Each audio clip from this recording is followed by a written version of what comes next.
Um, it is really, it is an amazingly clear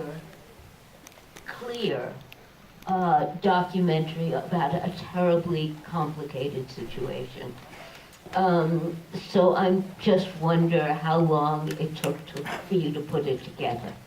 It took, after I had the idea, it took 6 months research, and then it took 2 times 1 month. You know, we went first clandestine in only 3 people, me and 2 young ladies, and then we came back. We started a little bit the editing, and the plan was always to come back there, and we were turned down by the government and by the lady, especially. It was the office of the lady that said, no, cannot go back, and we'll never give this authorization, and we'll never write it, put it in writing. And then, then we went to Thailand, where we shot not clandestine, but we tried to be discreet, and it was a little clandestine because we went to the border. We flew some people in Bangkok, but we also went to the border where you can actually go 100 meters past and no one can see it. And some people who couldn't go to Bangkok came by car, and we filmed them there using blue screens. And then the editing took 9 months. 9 months, and part of the reason was that I came back from Bangkok with hours and hours and hours of material, and we had to go through hours of looking at it, but that was nothing compared to getting the translation of what was said on those tapes. And so I'm not sure we were able to translate everything. I'm not sure we were able to include that there were maybe some jewels in there that we didn't find. So it was a huge enterprise. Yeah. I am curious about your take of W. Clearly he's a fascist sociopath, but when do you think this idea came to him of projecting hatred out on the other? And do you think he believes it, or he understands it's a strategy? Well, it's a mixture of everything, of course, I think. Obviously, there is some roots in the childhood, there is some roots in the society around him. There is something that was not very pro-Islamic around him when he was a child. You know, usually whenever you're dealing with racism or prejudice like that, it very often comes from the family. When I asked him when was the first time you heard the word kalar, he exploded in a laugh. He said, well, this, since I was a child, everybody was talking about the Muslims like that. So, and then, so you don't want to do cheap psychology and say it's because there were some girls that were raped.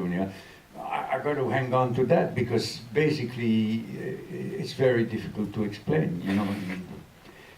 If you start trying to find out why Hitler didn't like Jews, you know, you can start to analyze this. He was a painter, it didn't work, and all that. But you know, it's all cheap psychology. Yeah. No, but I think what I mean is he aware that the best way to get people on your side is to project hate? Okay, so this is the second part. Yes, the first part is that, of course, he was exposed, and it's a classic case. The second part is that he is much more intelligent than I thought. First, when I went there, I thought, you know, like he was an idiot. It was not possible that somebody expressed things like that.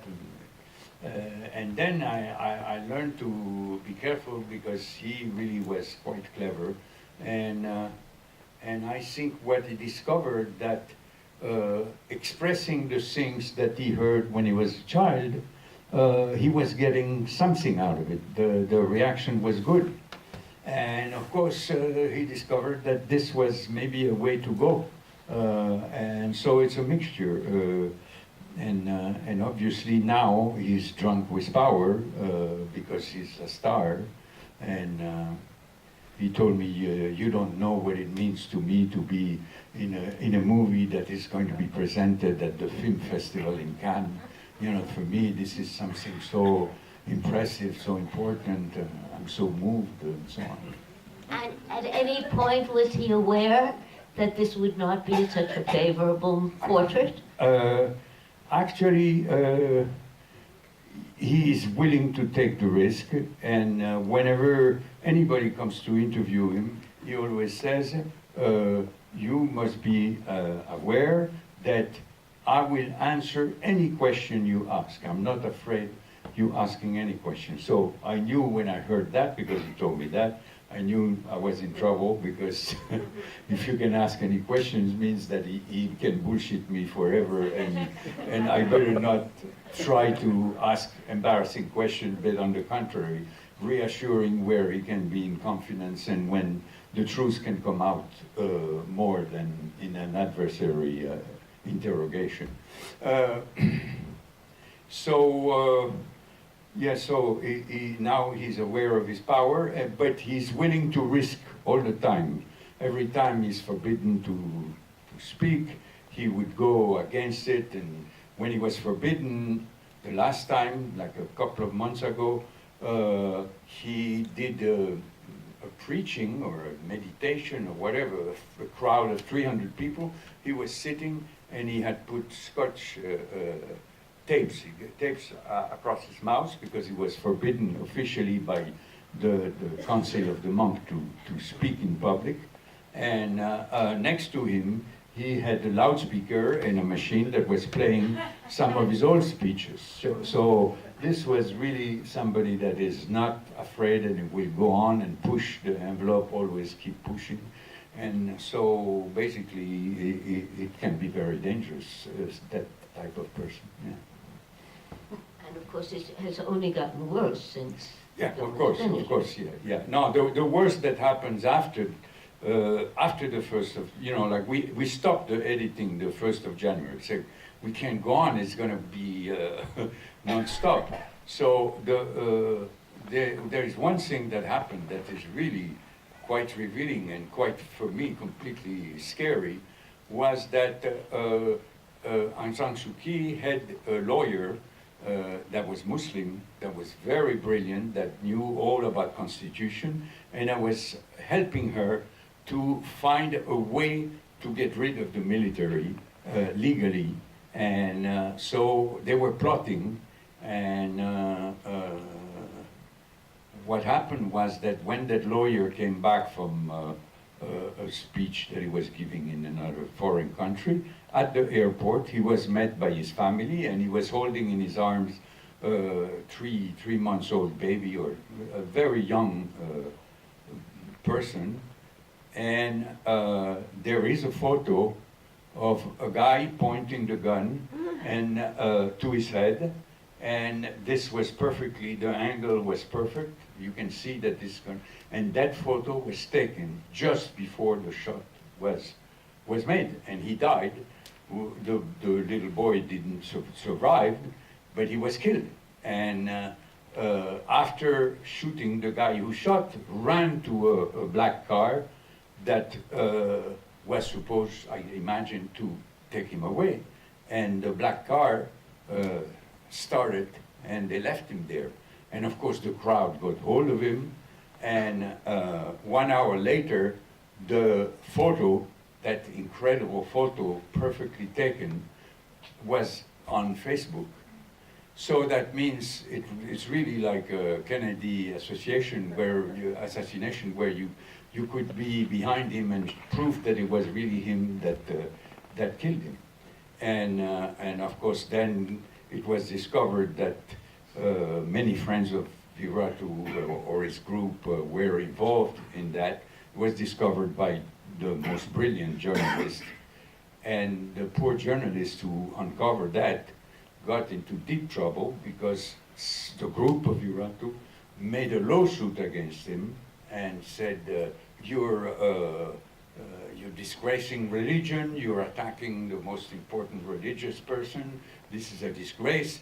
And, you know, like it looks like it was so outrageous. And the journalist said, but I don't think that this person is really a Buddhist because it's absolutely forbidden to encourage the killing of people. For that line, he was going to be tried, and and in order for the trial to go on, it had to have the approval of the military.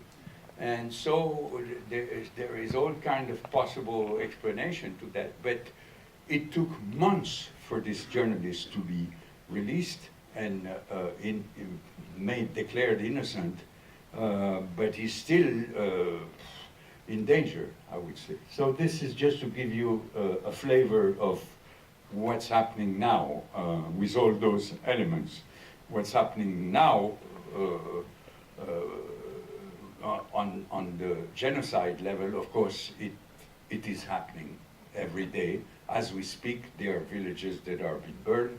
It's going on, and they are getting, the latest news I had was they are getting ready to do a second big wave. And they're doing the same thing we show in the movie. They're doing big meetings, big Buddhist meetings, where they are deciding what they're plotting what they're going to do. And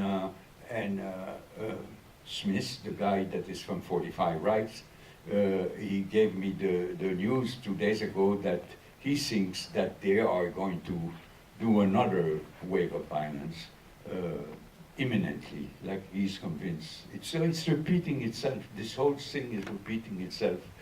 And we were so shocked when we discovered that in 1978, already the Rohingyas were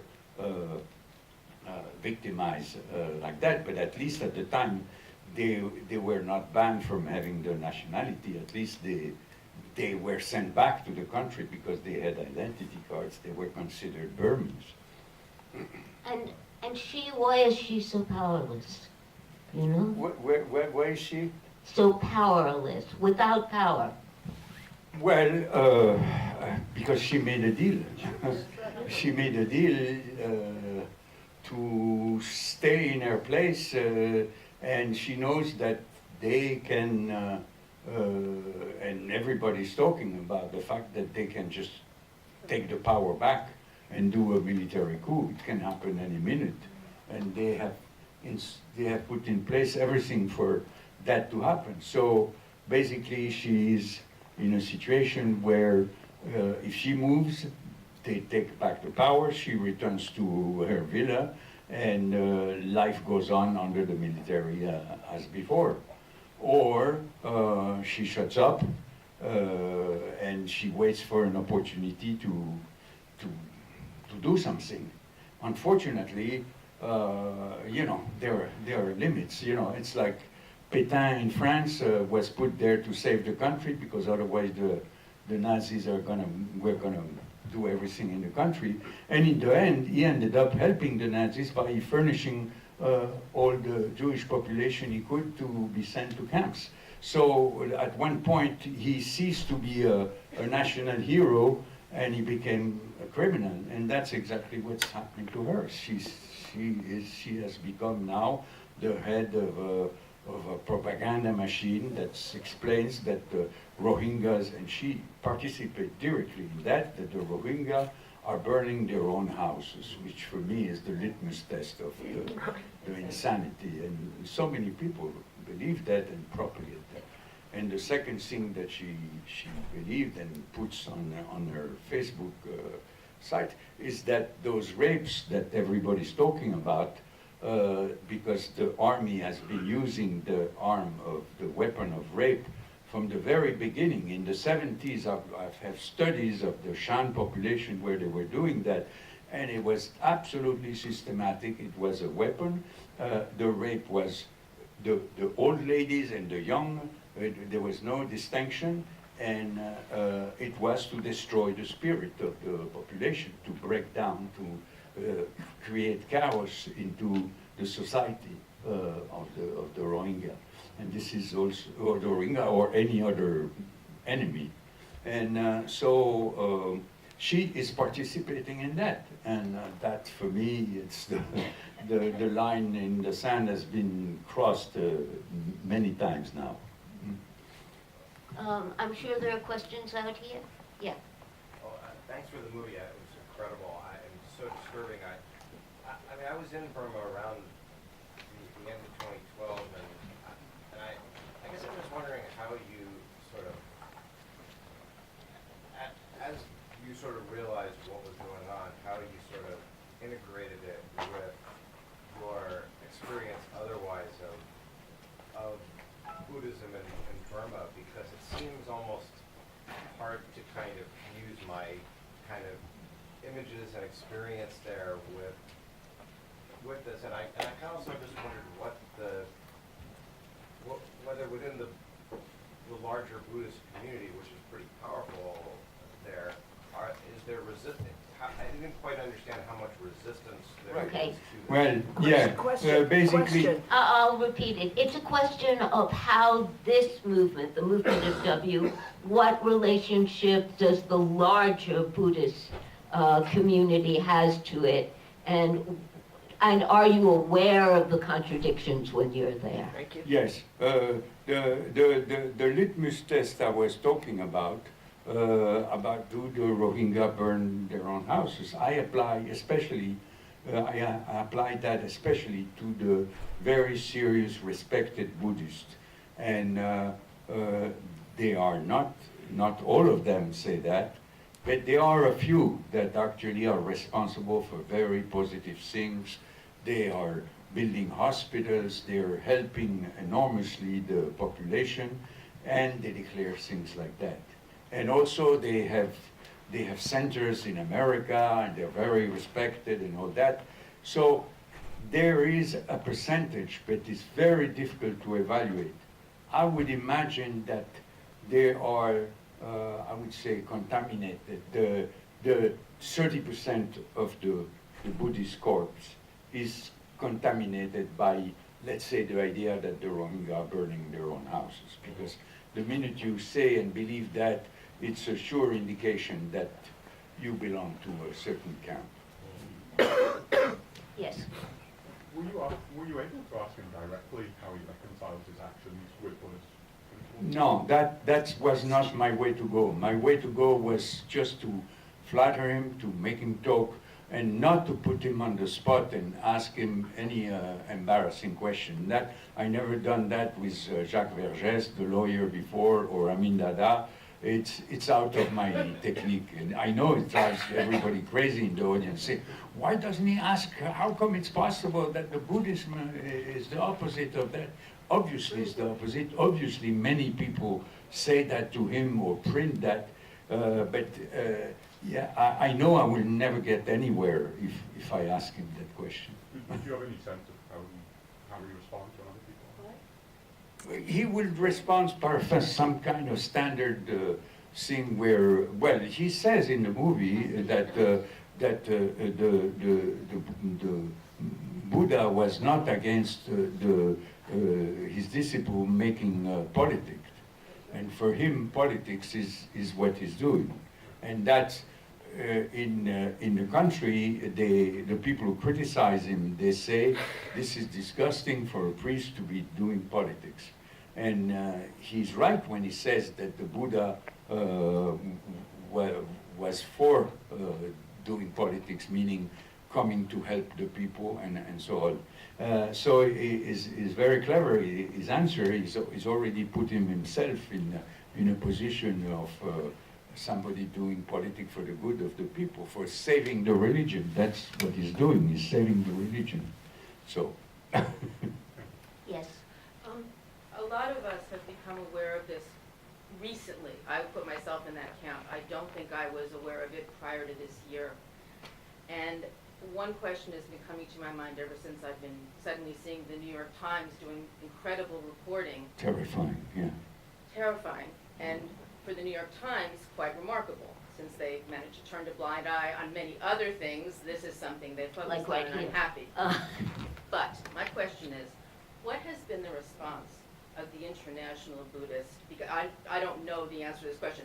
The international, for example, the Dalai Lama. The Dalai Come Lama on. has criticized 2 or 3 times Viratu and the extremist in. He has come very clearly against them 2 or 3 times. Do you Yes. sense that there's a possibility for some sort of international influence to be brought to bear, for example, to defend her against what you very beautifully laid out as the equation, the deal that she's made with the devil? Do you sense that there's any possibility of that? No, I think it's very, very difficult, very complicated. I don't know. I really don't know. I know that there is around the Dalai Lama. They don't like the Muslims so much in Either, the I capital see. there. It is a phenomenon that's happening a little bit there. I know that the other part of the fundamental Buddhism, which is the most extraordinary form, because it tries to follow exactly the words of Buddha, is the Theravada Buddhism that he belongs to, and that the people of Sri Lanka belong to, and in Sri Lanka it is absolutely horrible, the extreme Buddhists that are exactly the same thing. Actually, they made an alliance with Viratu, and Viratu traveled there, and they made some kind of access, some kind of pact of the extreme Buddhists to help each other. And actually, there was a demonstration pact, part of that pact, in Sri Lanka 2 weeks ago. They made a demonstration against the Rohingyas. So, you know, this is another, at the other end of the world. Also, just thank you for the cherry and the cupcake, the line of perception of Muslims. Yeah, that's- Oh, thanks for the that's- French, that's the French good. punchline was just I brilliant. was so happy So to have come up with the idea that Brilliant. you see those two, and suddenly there is no more room for the difference. And the camera has to pull back, or the frame has to be, and I think that's a very important point, because, you know, I came all the way there trying to understand why Buddhism could be used like that, and then in the end I discovered that what I discovered was something that was happening right here and all over the world, and that the Facebook phenomenon, the negative sides of Facebook phenomenon were there, and that the Facebook phenomenon is much bigger in Burma than here. 70% of the population